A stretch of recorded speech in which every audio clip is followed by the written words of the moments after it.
Right, so in these troubling times of the government trying to ban pretty much all the guns, let's just be honest, they don't just want to ban the scary assault weapons. They want to ban pretty much everything. So the point I wanted, or the point of this video being is that I wanted to make some videos, given just how uneducated most people are about guns, gun laws, their effects on crime, all that kind of stuff. Um, Especially Canadians. Like Canadians, when even a lot of Canadian gun owners, when it comes to understanding this kind of stuff, they think that oh, if we have concealed carry, then there's going to be shootings all in the streets all the time, and you know crime's going to be through the roof and all this kind of crap. It's again a total lie. Again, I mean I've made videos about it before, but given the fact that it's a very telling time for gun owners in Canada and gun owners in the world, but mainly Canada, I want to make a series of videos just kind of debunking basically the idea that increased gun control leads to less crime and vice versa. More gun control leads to more crime, or sorry, less gun control leads to more crime. So the first one I wanted to bring up is something that I've cited before, and it's one of the most extensive studies done, at least in the States. The one thing to point out is that studies like this, I mean, Canada doesn't have concealed carry, but studies on guns in Canada and the gun control effect on crime, that stuff hasn't been done. Like that, there hasn't been extensive studies like that done in a long time in Canada. And like I say, my guess is just for the simple reason that number one, there isn't a lot of demand for it. And number two, it would quickly find that our gun control is completely unnecessary. And I think both sides don't really want that. I mean, the left wants that in that they want to ban guns and they don't want any evidence that would debunk their worldview. And the right doesn't want it because they know that if evidence like that is uncovered, it would only be right and reasonable to reduce gun control. And what would come of that is you'd have the left being like, "Ooh, you guys want to legalize machine guns? You know, you want everybody to be carrying around a gun," and that would look bad for them. And again, that's just how the left operates too. They take whatever policy position you're proposing and interpret it in the worst way they possibly can. Calling it hyperbole would be an understatement, but anyway, getting into the video here. So this was a study done from 1977 to 1992. It's in the book More Guns, Less Crime by John Lott if you want to check it out. I also have a link to it. There's a link to it right here, as well as I'm going to show the link here. So anyway, they found that counties that that implemented shall issue licensing laws saw murders decrease by 7.65%, rapes by 5.2, aggravated assaults by 7, and robberies by 2.2. Now again, if you go to the PDF here that's linked here, you can read the whole study, but I got to the point to where they cite this kind of thing. It's on page 13 of 34. So they go on to say crime deterrence and the right to carry concealed handguns. Advocates of shall issue licensing systems have significant criminology support for the claim that shall issue systems save lives, prevent rapes and robberies, and confer benefits that extended well beyond those garnered by the people who are issued the permits. Analyzing crime data from all 3,054 counties in the United States throughout the period of 1977, Lott and Mustard found that when shall issue licensing laws went into effect in a county, murders fell by 7.65%, rapes 5.2, robberies 2.2, aggravated assaults 7%. In 1992, there were 18,469 murders, 79,272 rapes, 538,368 robberies, 861,103 aggravated assaults. In counties that did not have shall issue licensing systems. Had those counties had such laws, Lott and Mustard found that there would have been 1,414 fewer murders, 4,177 fewer rapes, 11,898 fewer robberies, 60,363 fewer aggravated assaults. On the other hand, property crime rates increased 2.7% after the passage of shall issue laws. So there would have been 247,165,000 more crime. Lott and Mustard conclude that criminals respond to the threat of being shot by victims by substituting less risky, non-confrontational crimes. The results showed that while passage of shall issue laws resulted in immediate altered violent crime rates, an additional reduction occurred over time, and that for most violent crimes like murder, rape, aggravated assault, concealed weapon laws had the greatest deterrent effect in counties with high crime rates. So again, that's one thing to point out too, is that everything doesn't go down, and it does make sense that if there's more of a deterrence against would-be criminals committing robbery, assault, rape, any of that kind of stuff, they would be more likely to want to commit other crimes. So rather than rob you, for example, they'll just steal something, like your car, something that they don't have to confront you to do, right? Which makes sense. And again, the study found that. And again, the left is always big on, oh, where's your studies on to back up your kind of stuff? Well, here it is. And again, there's so many other things to point out that are completely fly in the face of the anti-gun agenda. Like I say, the first one being is that constitutional carry states do not have a higher murder rate than the U.S. average. Constitutional carry meaning basically the loosest gun laws you can possibly have within the states.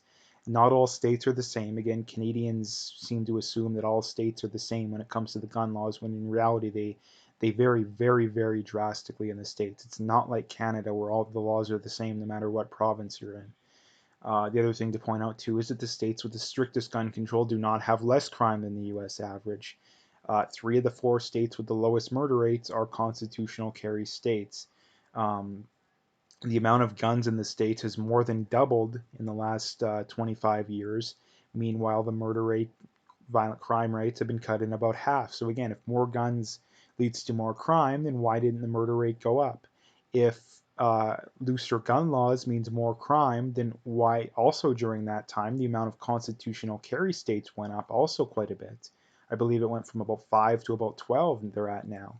So again, none of the evidence point towards more gun control reducing crime. It doesn't work.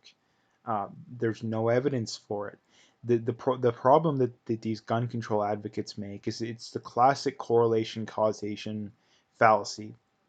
That is like you learn like the first week of college when you take a stats course, or something along, even psychology that would be relevant. Anything math related or psychology related, you would probably learn about this kind of stuff. I did learn about it in a stats class, but anyway, the correlation causation fallacy goes like this. Whenever you hear people compare, cite their reason for gun control or more gun control working, they'll always say something like, oh, Canada has stricter gun control than the States. Canada has a lower murder rate than the States, therefore gun control works. The problem with that is that they don't look within the areas, for the simple reason that it's implied by making that statement that Canada's murder rates and crime rates drop because of our gun control, and it's also implied that the murder rates in the states have gone up because of less gun control, and both of those things are false. And I'll give you an example for both of them. Canada's murder rate, in the first 10 years of it being implemented, the new gun control laws, I believe in like the mid to late 90s, the murder rate was almost no change to the murder rate, like very little whatsoever. It wasn't until about, I think, 2008-ish that the murder rate actually went down in Canada. So it took well over 10 years, and still the murder rate's still very little change. It's still a very, very small drop. Not only that, crime is actually starting to go back up in a lot of places. So if you actually go look at a chart, starting from when the gun, you have to go back a little bit before too. The other thing to point out too is that crime had been trending down in Canada since like 1980, and the gun control was implemented towards the tail end of that. So it would be safer to say that crime was naturally trending down regardless of the gun control. And you can also see that, so basically that debunks the idea that gun control is what makes Canada safer, because if gun control makes Canada safer, then why didn't the murder rate, the crime rates go down after the gun control? They did a little bit, but it was barely significant whatsoever. Now, the States is the better example to debunk this. So And for the simple reason that to say that the state's gun laws don't work, you first have to prove that the states with the less gun laws have more crime and vice versa. Because, like I say, the gun laws in the states aren't all the same. It's not like Canada.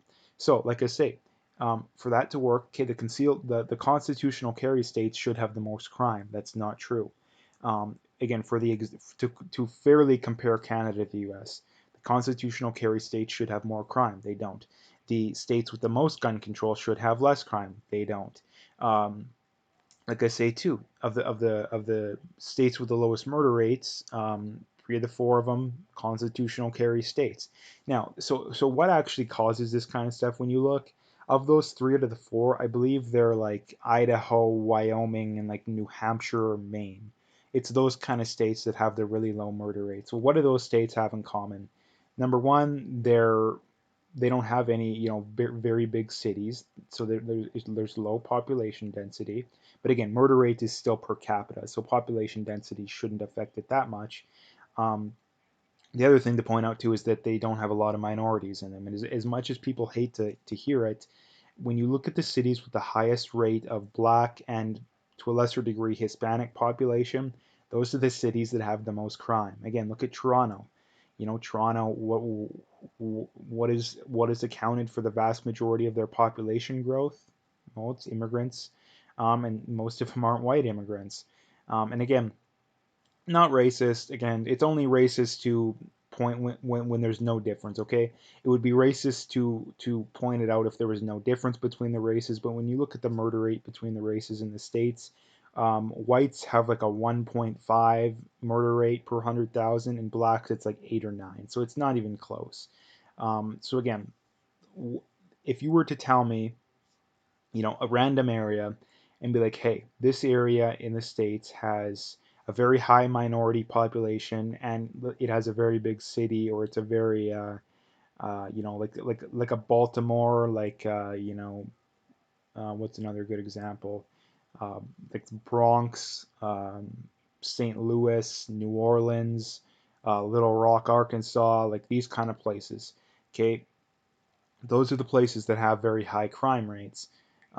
So if you were to just hypothetically be like, hey, there's an area that has a big city that's very high minority population, you can tell for pretty much certainty that that's where it's going to have a very high crime rate, regardless of the gun laws. If you tell me, hey, there's a state that's more rural, it's very large white population, pretty much guarantee that state's going to have a very low murder rate regardless of the gun laws. So again, gun laws increase. I mean, the take-home point here: gun laws very little effect on crime. Again, if anything, it's the exact opposite. And the John Lott study just proves that. So anyway, I'm gonna leave the video there. If you liked it, make sure to hit that like and subscribe. Check out my PayPal and email. I got linked in the description. I appreciate any donations, but at the very least, just hit that like and subscribe if you haven't already. And last couple things, as always, check me out on Twitter if you haven't already. Again, got Twitter, so follow me on there. And last thing, check out my BitChute channel as well, as if you haven't already.